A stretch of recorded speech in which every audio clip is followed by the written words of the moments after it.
Hi, it's Vex, and today we want to talk about our good friend Edgar Markov. That is right, Edgar Markov, the alpha vampire, the first vampire of all vampires. This is the most expensive EDH non-reserve list, of course, commander out there at over $100. And you're asking, why is it so expensive? Well, let's read its ability. 3 red, white, black. Eminence. Okay, that's the important part. It's a legendary creature, vampire knight. Eminence. Whenever you cast another vampire spell, if Edgar Markov is in the command zone or on the battlefield, create a 1/1 black vampire creature token. Wow. Edgar Markov has essentially an unremovable emblem to create vampire tokens as you cast vampire spells. And, Edgar Markov's first strike haste. And whenever it attacks, put a +1/+1 counter on each vampire you control. That, it happens sometimes, but basically Edgar Markov sits in the command zone. He's a 4/4, but, it's not as relevant as his Eminence ability. Sits in the command zone and just makes you additional value over and over without having to do anything because it's got an unkillable emblem. Now, there's 3 other creatures with Eminence abilities that give you, transient value, meaning that Dragon gives you 1 off, 1 generic mana off dragons. I think Nala gives you wizards temporarily, and the cat one gives you +3/+3 temporary. But Edgar Markov gives you permanent 1/1 vampires. And yes, these 1/1 vampire tokens are also very expensive too. So if you got the precon a long time ago, you are in luck. You got Edgar Markov, you got Teferi's Protection, you got these expensive vampire tokens. Hopefully you kept it around. If you see Gavin Verhey's videos, this is one of the biggest regrets. His biggest #1 regret card that he made in the last 10, 11 years. He's been working at Wizards because it has this Eminence ability. It's untouchable and it's so powerful. Now, imagine if you had a Simic commander with Eminence. Wow, that'd be insane. So good thing Edgar Markov is not a Simic commander or has any Simic colors in it. But, he exists, so we're here. Let's do the deck tech here. So you have your Edgar Markov, you have your vampire tokens. So if you don't have this expensive vampire tokens, I bought some stuff at Cool Stuff, and I got this MTG Nerd Girl vampire tokens, much cheaper than this one. Actually came free. In addition to these 2 vampire tokens, there's lots of other vampire tokens, like 2 2s and white ones and black and white ones and other tokens. Yeah, your blood token, of course. Since Edgar Markov is a vampire, it has the blood. So always have your tokens around. There we go. I am doing this deck tech in celebration of Crimson Vow coming out, along with Midnight Hunt, the new Innistrad sets with more vampires. So you'll see those vampires in the deck. I was disappointed with Edgar's other card here, which I'll show you here. Edgar's Charmed Groom. It's a horrible card compared to Markov, but any card is horrible compared to Markov. First things first, you see these 2 cards here. I have the Exquisite Bud Sanguine Bond combo in the deck because it's all about vampires. This is the only combo I have in the deck, but Exquisite Blood, whenever an opponent loses life, you gain that much life. Whenever you gain life, target opponent loses that much life, so you either have to deal damage or gain life, and then they infinitely trigger each other, and then you kill the whole table. So that is the infinite combo. The cool part about it is it's very on flavor because, it's all about sucking blood and having a blood bond or something. So they're actually very good on their own.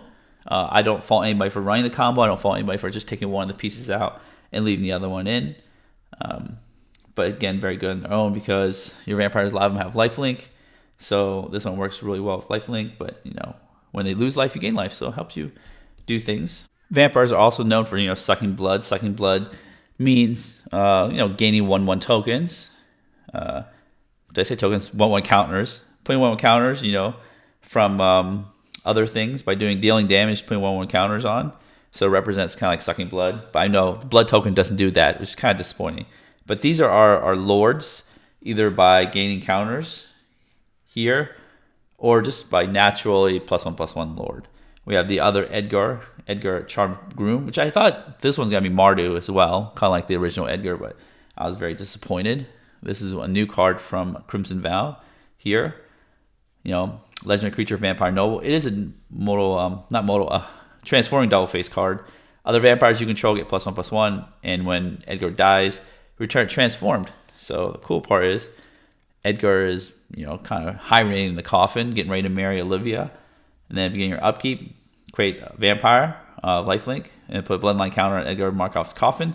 They have 3 more Bloodline counters are on it. Remove those and transform it back to Edgar. So Edgar comes back. So Edgar kind of has a hard time dying and coming back. I mean, it has a hard time dying and keeps coming back. That's what I meant. It doesn't have a hard time coming back. Edgar always comes back. So you have Lord. And they have Simple Legion's Lieutenant from Rivals Ixalan +1/+1. Stormcroak Captain from the original Innistrad block, Dark Ascension. Gives vampires +1/+1. And First Strike, has First Strike. So very good here. With the lifelink, First Strike is awesome. So you can gain that life, get that First Strike in, maybe kill somebody before then. Captivating Vampire here came in the Edgar Markov set. Gives vampires +1/+1. But the cool part is another theme with vampires when they bite somebody, they turn to vampires themselves and so become your tribe. So you tap 5 untapped vampires you control, gain control of target creature and becomes a vampire. So very, very flavorful there. And they have other vampires throughout here. Cordial Vampire. This is a pretty neat one. When it or another creature dies, you +1/+1 counters on the other on your other vampires. Rakish Air. Whenever this is the true one. Whenever a vampire you control deals damage to a player, +1/+1 counter on it. So this is the vampire theme right there. Deal damage, suck their blood, get bigger. A new one from Midnight Hunt, Vampire Socialite here. Menace, let's actually read the card. Let's bring it up here, read the card here. Is whenever it enters the battlefield, if an opponent lost life this turn, put +1/+1 counter each other vampire you control. So it's a little better than this. This one does only one vampire. This one does all other vampires. So it's really cool. So remember to play post on combat, but usually you want player creatures post combat anyways. And as long as the opponent lost life this turn, each other vampire you control enters the battlefield with additional +1/+1 counters.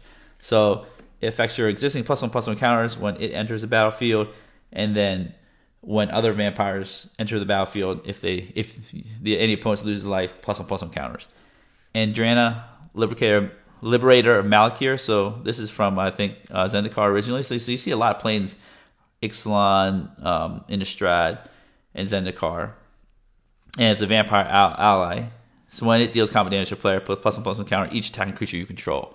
So more +1/+1 counter. This is not a vampire, Cathar's Crusade, but if you read Cathar's Crusade, whenever a creature enters the battlefield, not token or non-token, so Edgar's Eminence ability would trigger Cathar's Crusade twice. Put a +1/+1 counter each creature you control.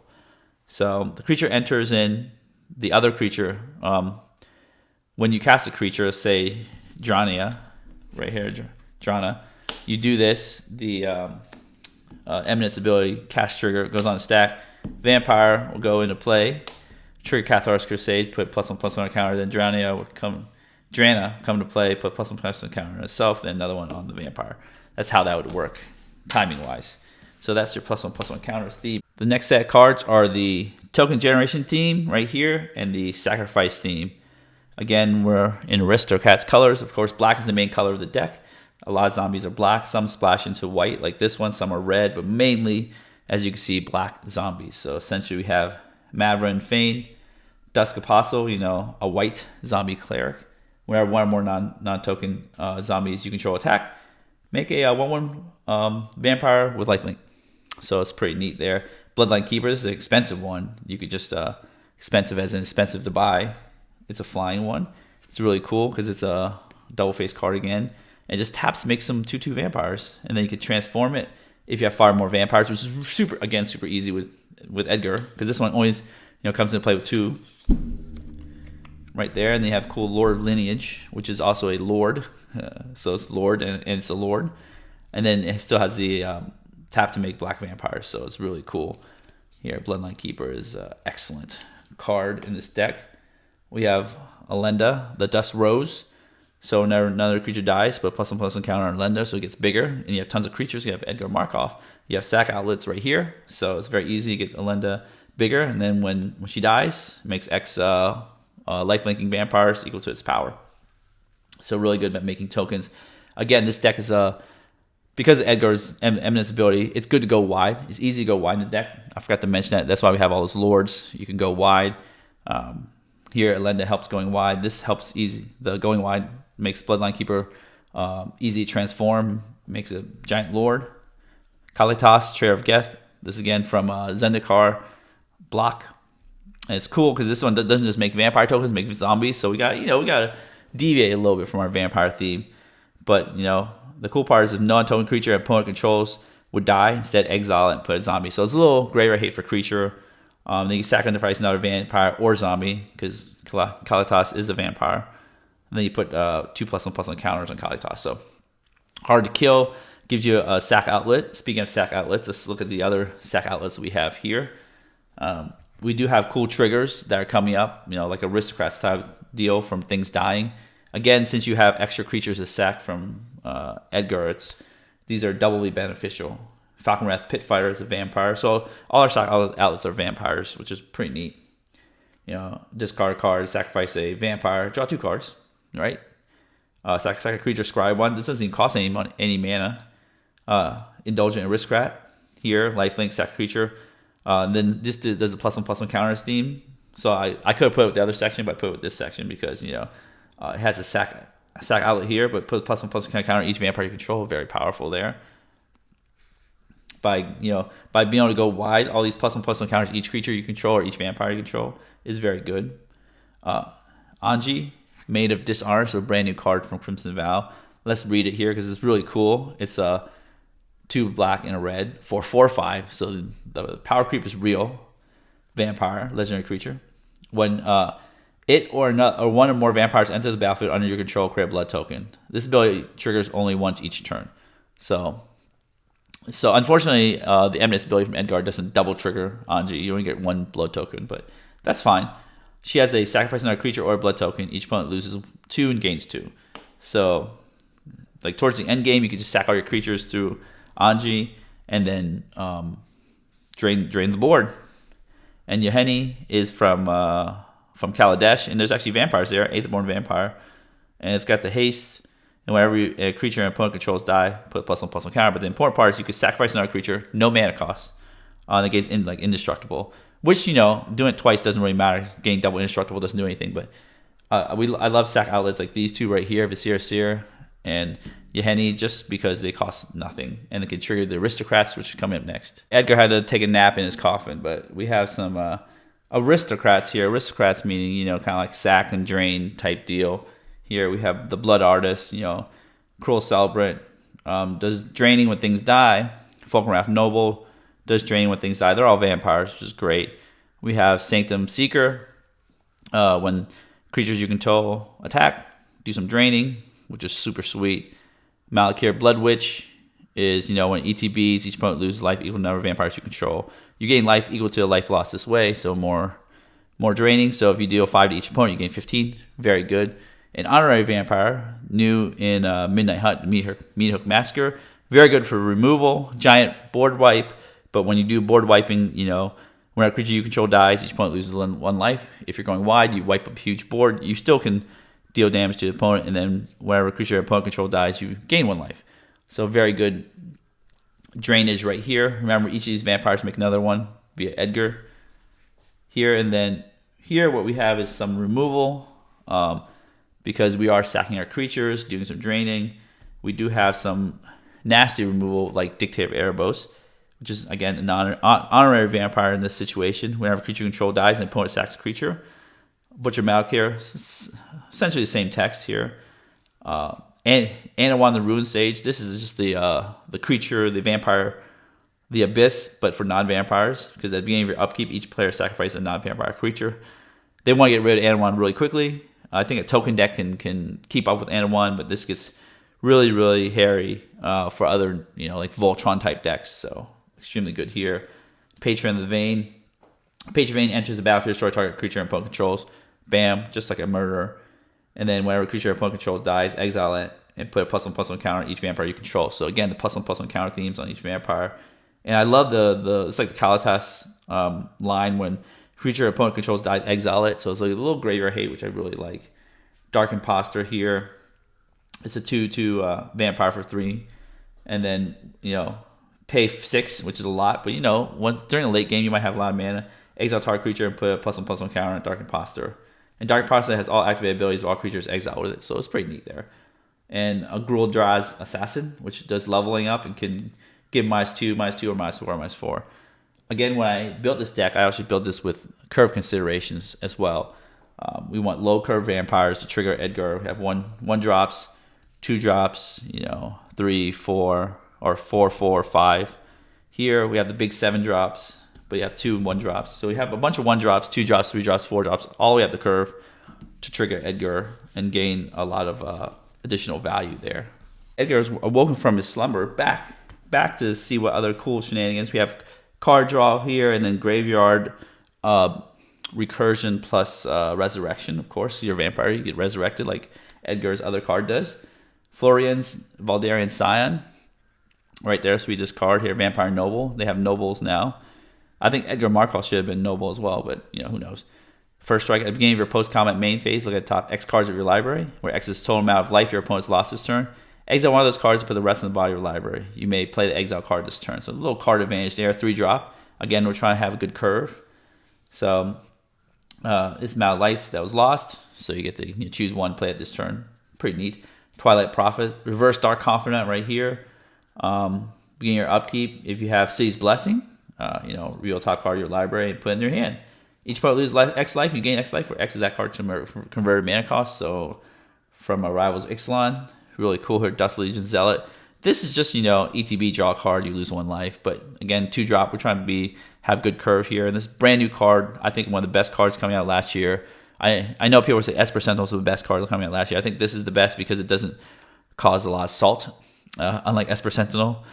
2 and a white, flying. Whenever 1 or more other creatures with power 2 or less enter the battlefield under your control, draw a card. This ability triggers only once each turn. You usually always have a creature 2 or less, so Welcoming Vampire is always on with Edgar. Super sweet there. Then we have some stealing. Olivia Voldaren, the one getting married to Edgar. This is our old card. I think she's had 3 cards, but Olivia Voldaren could do some pinging there, and then gain control of other vampires. So she could turn things into vampires and steal them, which is insanely good. So definitely Olivia. We want Olivia in here. New Blood, 2 black. Additional cost to cast it. Tap a untap vampire control, gain control target creature, and then it becomes a vampire. Vein Witch Covered here. When you gain life, pay 1 black. Return things from your graveyard to your hand. So I really like that card. Again, 3 mana value, so very on curve here. Oh, there is the bride right there, Olivia Crimson Bride. So we just missed the middle Olivia, but we have the Crimson Bride. Does come in at a fat 6 mana value, 4 black-red. Flying haste. I love that haste. And then whenever Olivia Crimson Bride attacks, because it has haste, you can just do it right away. Return target creature card from your graveyard to the battlefield tapped and attacking. And it gains when you don't control a legendary vampire, exile this creature. So get your stuff in the graveyard right back. No problem. And you got a bunch of other legendaries like Florian, Olivia. You have the original Edgar itself. So that's cool. And then you have more resistance. We're talking about Resurrection here. Aghanim Awakening, very good mold double face card here. And then we have our last vampire that doesn't belong in any category. So sad. We have Nighthawk Scavenger because we just wanted to have a cool, fun vampire with lots of keywords. 1 black, flying, death touch, lifelink. So this goes in place of Vampire Nighthawk, originally from Zendikar itself as well, because it's bigger. Nighthawk Scavenger's powers equals 1+ the number of card types among cards in your opponent's graveyards. So it's like a little term goif, power and toughness, or just power there. Usually it's bigger than Vampire Nighthawk because Vampire Nighthawk is a 2/3. It's just a fun vampire with death touch and lifelink. Sometimes you don't need vampires that have all the value, but just having a fun one is nice. Now there are a lot of vampires because there's some vampires in Zendikar and Innistrad and Ixalan in the base set here. So you can mix and match a lot of vampires. I decided these vampires are very good value for the deck and for the curve considerations too, that I included them in my Edgar deck. But feel free to mix and match whatever vampires you feel that you want to. Here you have your removal package, Swords to Plowshares, single point removal, Anguish Unmaking, Generous Gift. These are single point removal spells. Right there, these 3. I should just put this one on the bottom here. And this is your board wipes.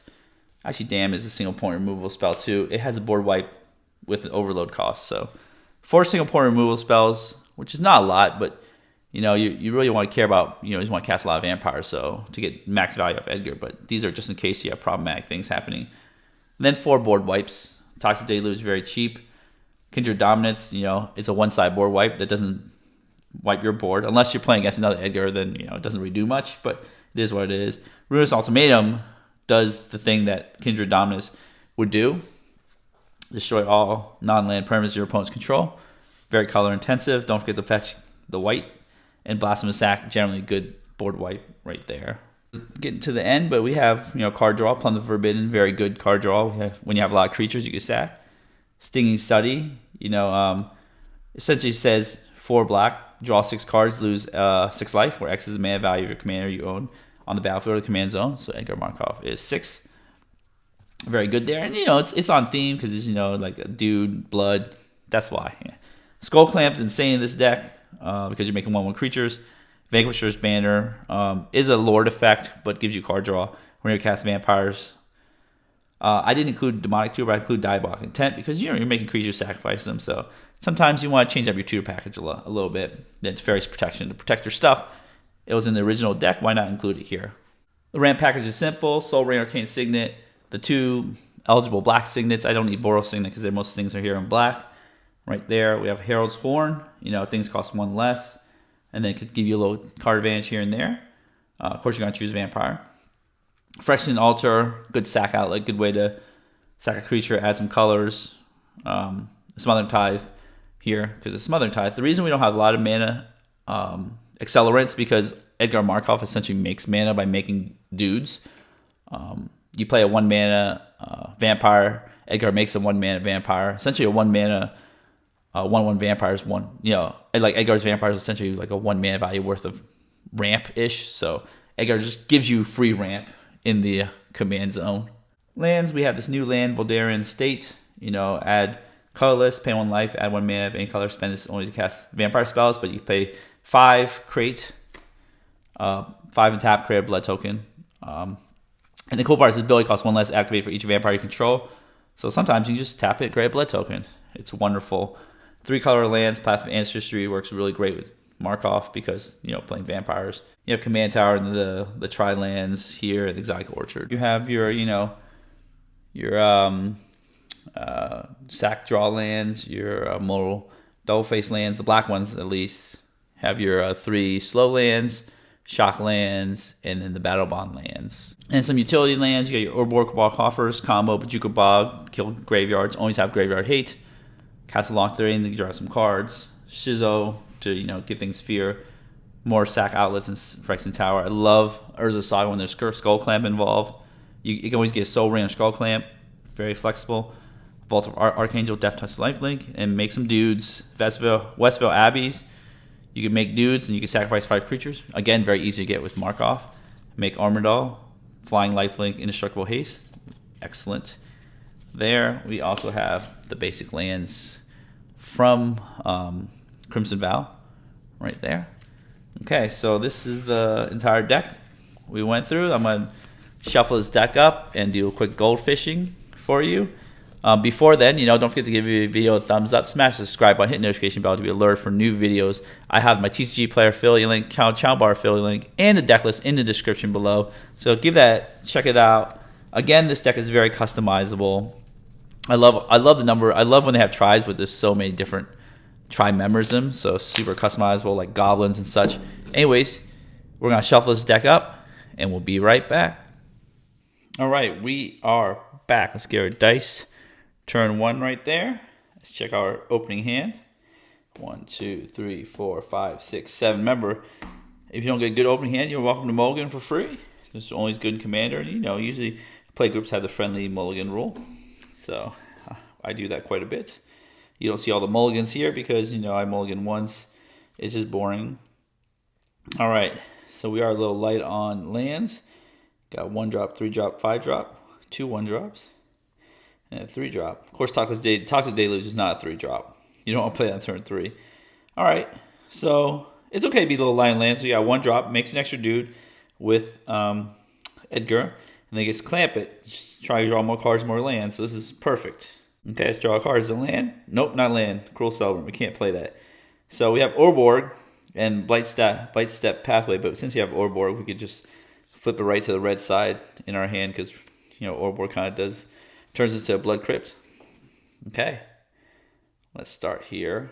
Play our Urborg, And first turn, let's just get our action in right away. Vizier Seer, trigger Edgar, make a vampire. This is what I'm saying, like Edgar is a kind of like a ramp spell itself, because Vizier Seer, imagine if Vizier Seer is a 1 and a black, create a 1/1 with its ability, and then create another 1/1 vampire. So for 1 mana, you got 2 vampires and 1 with an ability. That's why Edgar is so good. Okay, turn 2. Land. Okay, we wanted a white land, but land's good. All right, so we have choices here. We can't play this, otherwise we would have. We could play our Bajuka Bog now, not remove a graveyard, but you know, it is what it is. Play Skull Clamp, because we did get a land here.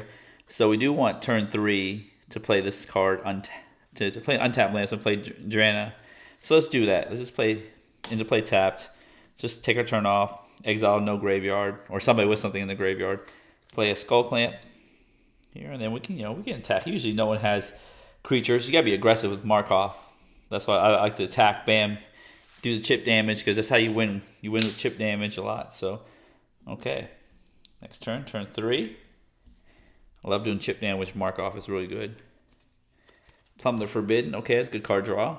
But you know, our turn 3 plan, we need to get white, so we might start clamping things to get white. But that's okay. As long as we get our lands flowing, we're good for now. Okay, we'll play Drania. Right there, when it deals combat damage to a player, put +1/+1 counter on each attacking creature. Right there, we'll play that. Remember, we still get sack stuff to Vizier Seer.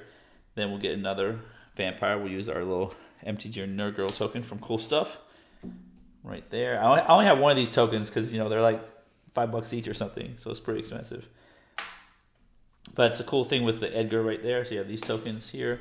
These are still something sick, so you can always attack some more. Dealing that chip damage, very important. All right, this is what we left in our hand. Let's untap turn 4. Here, draw our card. Bam. Okay, so now we do got white.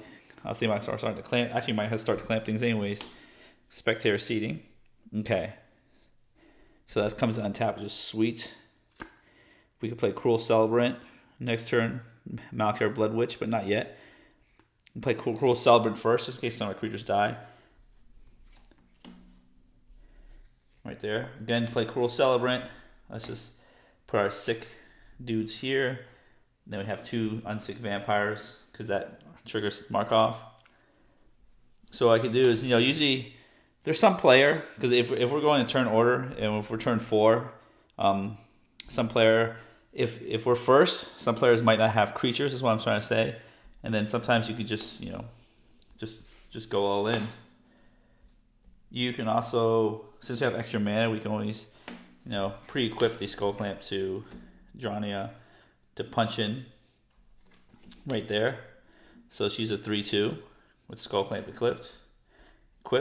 So if you hit the person who doesn't have a blocker, you would trigger Drania right here. Whenever Drania Malkir deals combat damage to a player, put +1/+1 counter on each attacking creature you control. So you can trigger that. Right there. It doesn't matter, you make these bigger than Skull Clamp range because you still have a little guy here to clamp. So we use the Spike Feeder for our +1/+1 counter here. We'll just do this. +1, +1, and then what we want to do is just take the clamp. We love drawing cards. We'll just clamp this dude here. Trigger Cruel Celebrant, since another creature died. Another creature we control died, draining. We'll draw 2 cards from the clamp. We still didn't get land. Oop, the token's not a card. Still didn't get clamp, but we say go. Turn number 5 here. Have our colors. We have tons of creatures here. We have 5 creatures. Then hopefully we draw a land. If not, we can just, play something clamp. We play the Nighthawk and Clamp. Let's see here. Need 6 mana for that, so that can't be played. We play Anya, Maid of Dishonor, make a blood token, and then get sack things and drain. But I think at this point we just want to hit that land, so we're just gonna play the Nighthawk here.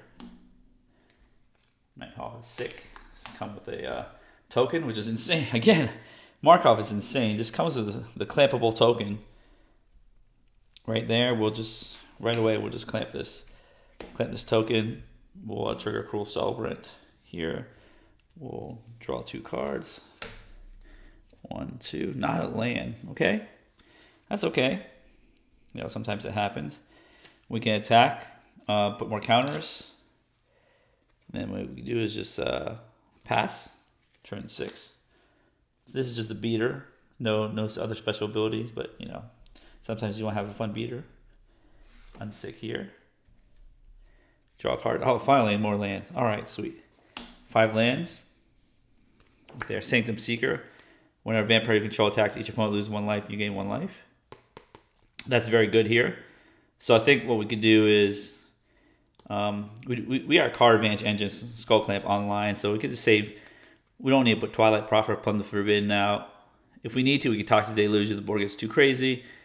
We can play Sanctum Seeker here, and then which allows us 1 more Clamp mana right there. So we'll play Sanctum Seeker, make a dude, or MTG Nerd Girl, I guess. Right there, we could just insta clamp again, draw 2 cards. We did play land, but now we have tons of cards. Now we can even discard a card to put Olivia, so we can maybe discard Twilight Prophet in our discard phase and use Olivia next turn for value. So it's kind of neat there. So and then it says whenever vampire control attacks, each opponent loses 1 life, you gain 1 life. So maybe they don't have flying creatures. You can attack with these 2 guys here, lose a life, lose 2, gain 2. Sweet. And then here you can put counters on there. You know, so fun stuff like that. Let's do another turn because it sounds fun, right? We discard, and then what we can do is say, hey, Malkir Bloodwreath, which seems really good to reanimate here. Let's do that. Put that in a discard pile. Yeah, we did that on purpose, right? And then we'll draw a card here. Luxury Suite, which is sweet. We'll just put that right. Actually, Sundown Pass is a better land since I have Urborg. This is like a tri-land now. And then we play Olivia Crimson Bride. Again, these are unsick. So now we just got value everywhere. Value Town and Olivia's Haste. Make a little vampire token. Then, you know, when Olivia attacks, we trigger this. We attack Adrania right there. The Nighthawk, since they have flying, good evasion. So let's read Olivia. Olivia attacks, turn target creature card from your graveyard to the battlefield tapped and attacking. It gains when you don't control a legendary vampire, exile this creature. Again, you don't want to summon Edgar Markov. You want to use him for his little eminence ability until, you know, you run out of cards. But again, you have Skull Clamp. I don't know why I keep saying again, but you have Skull Clamp as a really good draw engine. That's one of the things you want to tutor for with Urza Saga, Diabolic Intent, is Skull Clamp. If you want to include Demonic Tutor, more tutors for Skull Clamp. This is an extremely important card in the deck. You also could do that Equipment Tutor for Skull Clamp. All right, so we attack with Olivia. Now we bring back Malkir Bloodwreath, which tapped and attacking. And then when ETBs, each opponent loses life equal to the number of vampires you control. You gain life equal that way. Gain life for as much life as they lost. Let's see, 1, 2, 3, 4, 5, 6, 7, 8, 9, 10. 10 life. So each opponent loses 10 life, you gain 30. So that's pretty neat. You still have a full grip here. You don't have a clamp mana, but you have a 1/1 to clamp if necessary. So yeah, this is how the deck operates. Skull Clamp is insanely important in the deck. We got really lucky to drawing it, but we basically want to try to find this all the time. Edgar provides non-stop value, just creature after creature after creature. And you can't stop it because it's an unkillable emblem in the command zone. Maybe one day they'll say your commander does nothing in the command zone, but it would be so niche because like only Edgar, Yuriko, Aloro, the Eminence creatures have any real ability in the command zone. So to wrap it up, we hope the Edgar gets a reprint. Vampires are super fun. They're so customizable, which I love. Don't forget to check out the deck list and TCG Player and Channel Firewall affiliate links in the description below. If you enjoyed this video, give the video a thumbs up, smash the subscribe button, hit the notification bell to be alerted for new videos in the future. And as always, have a wonderful day.